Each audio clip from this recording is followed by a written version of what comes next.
Шотау Утиашвили, старший научный сотрудник Фонда стратегических и международных исследований Грузии, присоединяется к нашему эфиру.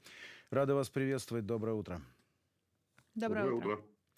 Итак, что называется, пока сюжет готовился к эфиру. В нашем сюжете республиканец Джо Уилсон говорит, что Бензина Иванишвили, если 29 декабря осуществит свой, как он назвал, план уничтожения грузинской демократии, то ему следует ожидать такого ответа, которого он даже не представлял. И вот свежайшая новость, что США ввели санкции против Бензины Иванишвили. Это и есть то, что он не представлял? Или это только цветочки, и будет ли дальше? И насколько на самом деле такие вот санкции декларативные, да, я не знаю, насколько они болезненны для представителей грузинской мечты?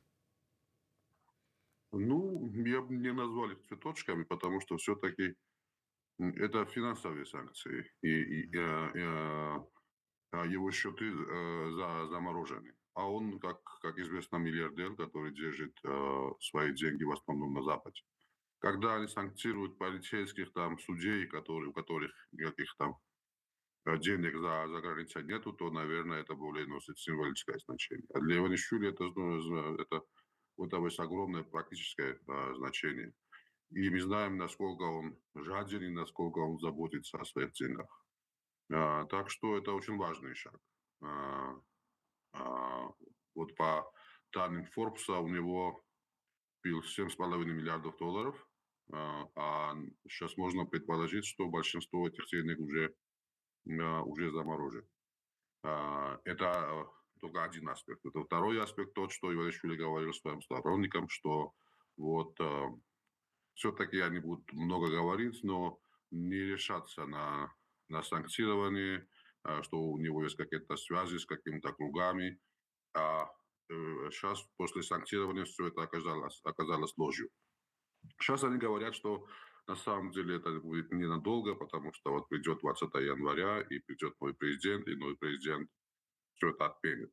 Но это их риторика все менее и менее убедительна, потому что мы уже знаем, что на инаугурацию Трампа 20 января уже приглашен Саломе Зурабишвили, который в то время будет бывшим президентом юридически, а не Кавелашвили, который будет действующим президентом.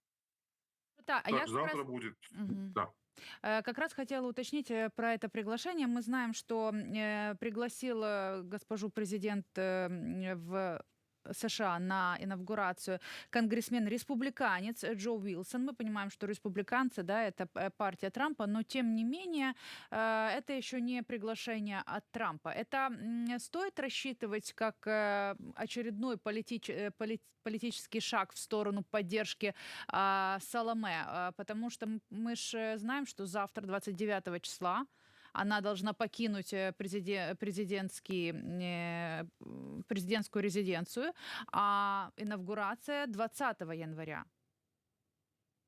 Да, да, как раз завтра у нас будет инаугурация, ну, так называемая инаугурация этого президента, который на самом деле означает того, что Иванишвили упраздняет пост президента, потому что это человек, у которого нет никакой компетенции вообще, что что-то возглавлять, не то что быть президентом.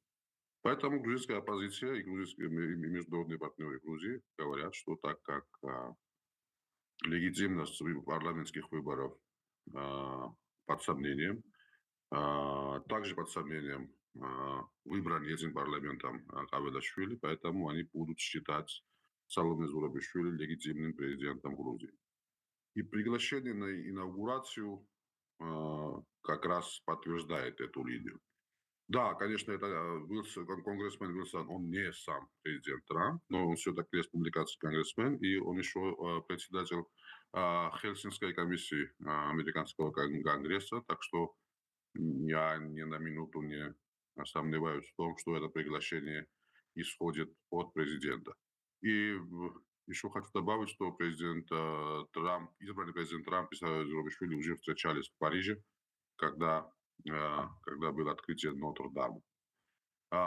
И потом, да, у нас уже есть такой полный perfect storm от наших международных партнеров. США, Евросоюз, Великобритания уже начали санкционирование лидеров грузинской мечты. В Грузии уже вот сегодня 30-й день идут огромные акции. К этим акциям присоединяются все больше и больше людей. Мы видим все больше и больше отставок от правительства. И сейчас, после новогодних праздников, мы ждем экономических результатов протеста. Протеста с одной стороны, а с другой стороны заморозки отношений с Западом. И мы ожидаем, что политический кризис только увеличится, добавится экономический кризис. И вот уже после Нового года, там в феврале-марте, наверное, ну, может быть, и до этого, конечно, никто предсказать этого не может, грузинская мечта будет стоять перед огромным кризисом, преодолеть которого у него не будет никаких ресурсов. А вот как раз эти финансовые санкции против Иванишвили как раз добавляют очень такой важный компонент к этому кризисному коктейлю и делают его еще более трудно преодолаемым для мечты.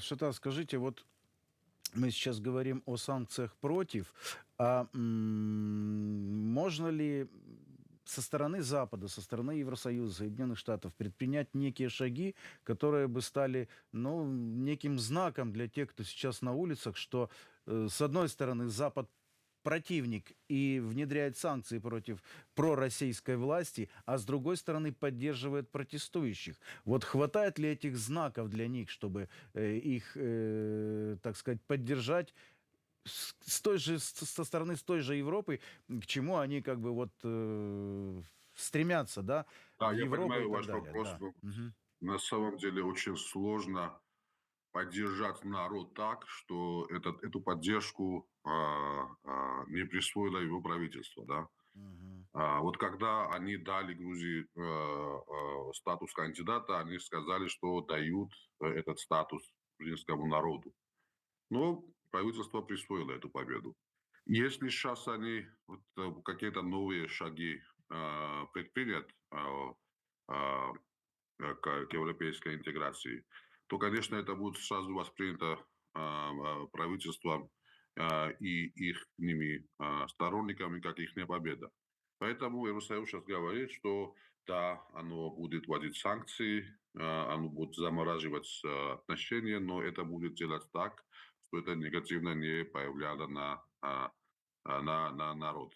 Вот, например, они отменили безвизовый режим только для тех, у которых есть дипломатические и служебные паспорта. Но оставили для обычных граждан. Так что у нас такая странная ситуация, что вот обычным паспортом гораздо легче сейчас ездить в Шенген, чем с дипломатическим. А, эти санкции, они очень важны на самом деле. Я не знаю, какие еще другие шаги могут предпринять Евросоюз, Великобритания и США. Просто надо время, чтобы эти санкции имели последствия, и я думаю, что они обязательно будут. Вместе с тем, главный компонент а, давления на Иванишвили — это, конечно, люди на улице. Если бы не было так много людей за 30-й день. Кстати, у нас сегодня будет протест во всех городах, и думаем, что будет рекордное число людей, как это было на прошлые выходные. Люди, конечно, выходят каждый день, но на выходных их количество гораздо больше. И сейчас есть еще план, чтобы провести Новый год на улице, встретить Новый год на Руставели, и мы тоже думаем, что будет огромное количество людей. А что касается завтрашней инаугурации, наверное, мы не будем обращать на это особое внимание. Правительство отменило все различные ритуальные части и сказали, что вот инаугурация будет в парламенте, окруженным рабокопами, продлится всего 40 минут. Нет там военной церемонии, ни принесения присяги, ни иностранные дипломаты, ни праздничная часть, ничего не будет.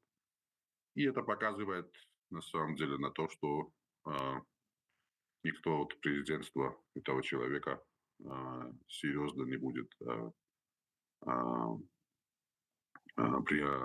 принимать.